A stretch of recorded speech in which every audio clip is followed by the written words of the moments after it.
The arrogance of that Christianity in the West, which has allied itself with Jews in a Judeo-Christian Zionist alliance, is that it wants to transform the rest of the world into carbon copies of itself. So if you were to put on a sarong, nice for this kind of weather, sarong is very comfortable. Look at that native. Look at that native. If you want to be civilized, you got to dress the way we dress. You got to put on trousers and shirt and tie and a jacket. And then you are civilized. They want us to all become carbon copies of themselves. So if you serve me curry fish and rice that they eat with knife and fork and spoon and so on, and if we want to eat a nasi biryani and we wash our hands and eat, and I roll up my sleeve and I wash my hands, and like a good Malay, I eat with my hand, my fingers. That's the only way you could eat curry fish and rice. They say, what a barbarian he is. This is uncivilized. You should eat the way we eat, with cutlery. Yeah, curry fish and rice with cutlery. You must dress the way we dress. Take off that dirty beard from off your face. A civilized man is clean shaven. A civilized man wears a shirt and trousers and jacket and tie. I say that's arrogance. And there are many who say the same thing as that. That's arrogance. That we are people who when we want to do our numbers, pass urine and pass stool, we go outside. And they say if you do that outside, you are uncivilized, you must have a toilet inside. Who are these people? وَلَن تَرْضَى عَنْكَ الْيَهُودَ وَلَا النَّصَارَى حَتَّى تَتَّبِعَ مِلَّتَهُمْ. They are the Western European Judeo-Christian alliance. Well, I say to you, you can take your civilization and throw it in a garbage bin. Because I'm not impressed with your scientific and technological revolution and all this gadgetry that you're bringing to the world, when in your civilization, the highest thing you've ever achieved is a man can marry another man and get a marriage certificate. That is your highest achievement. A man can marry another man and get a marriage certificate, and yet everybody wants a visa to go and live amongst you. That is heaven. Who wants to go and live in Bangladesh? Who wants to go and live in Egypt? Who wants to go back to Algeria? No!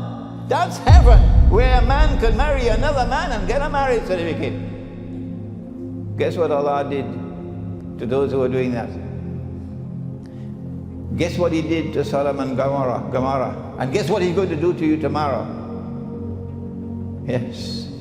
He destroyed them with a destruction that sent them to the lowest part of the earth, with evidence of the remain forever. This is Allah's punishment on them. Sodom and Gomorrah, the people of Lut. And what He did to them, He'll do to this world. When you are content to live amongst the people who legitimize and legalize the marriage of a man with another man, that's your highest achievement. I went to Russia, and when I went to Russia, I saw lots of beards. Oh yes, lots of beards in Russia. These are not an arrogant people. They don't want to rule the world. They don't want to transform all of mankind into carbon copies of themselves. وَلَن تَرْضَى عَنْكَ الْيَهُودَ وَلَا النَّصَارَى حَتَّى تَتَّبِعَ مِلَّتَهُمْ. No, that's those Christians. These Christians are different. And because Russia is not prepared to submit, and China is not prepared to submit, is going to checkmate them, and NATO can do nothing to stop it. Praise be to Allah who allowed us to understand the Quran. They're going to be checkmated.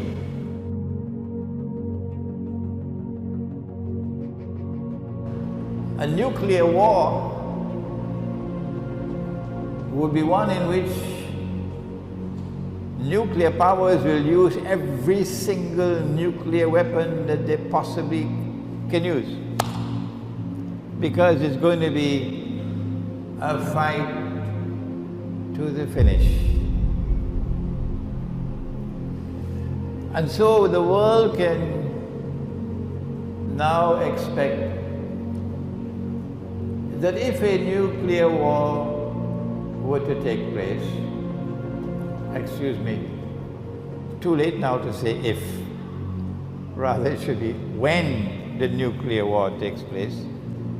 The only ones who don't know that the nuclear war is coming are those, Roti Canai, Tetari people. When the nuclear war takes place, because they've already declared war on Russia. If you're living in France and Britain and in Western Europe, and if you don't know that your leaders have declared war on Russia, and the nuclear war is now inevitable, and when that nuclear war takes place, that thousands of nuclear weapons will explode. If you don't know that, then you are living in dreamland. And if you hope to survive in Western Europe, you're also living in dreamland. That's the price you pay for having Zionist rulers ruling over you. That's the price. I hope you're listening to me, Europe. I hope you're listening to me in Europe. And I hope you're listening to me in the United States and Canada. That is the price that you will pay for having those ruling over you, who are ruling on behalf of the Zionists, who are Zionists. And the nuclear war is now inevitable. The war which is coming, the big nuclear war which is coming, to which we'll refer subsequently, inshallah, is meant to deliver to Israel something called Pax Judaica, which will replace Pax Americana, which itself replaced Pax Britannica. That's why they want the big war. The war is coming because Russia is challenging their bogus monetary system, that's why. It's not because of Syria. It's not because of Ukraine. It's because of something called BRICS.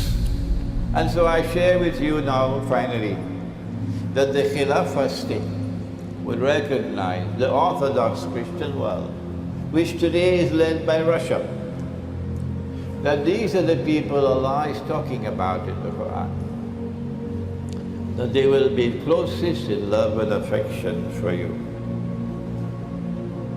I know Bosnia and Albania and Montenegro are so very uncomfortable with me now. But I have a job to do.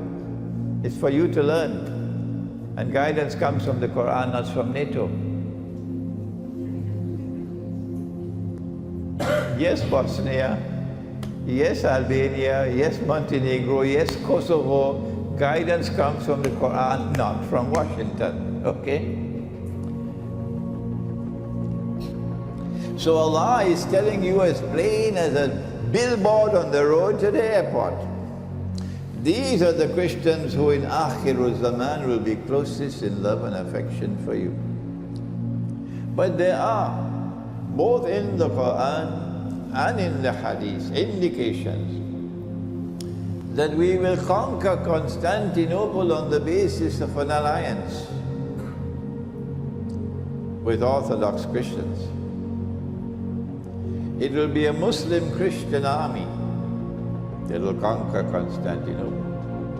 Which Christians will this be? Shall I remind you? Yes?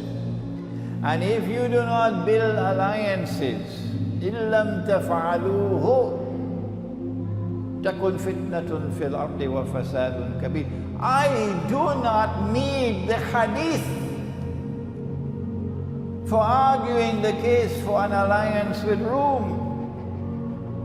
I do not need the hadith. The Quran is enough for me to argue the case for a Muslim alliance with Rome in Akhir Zaman.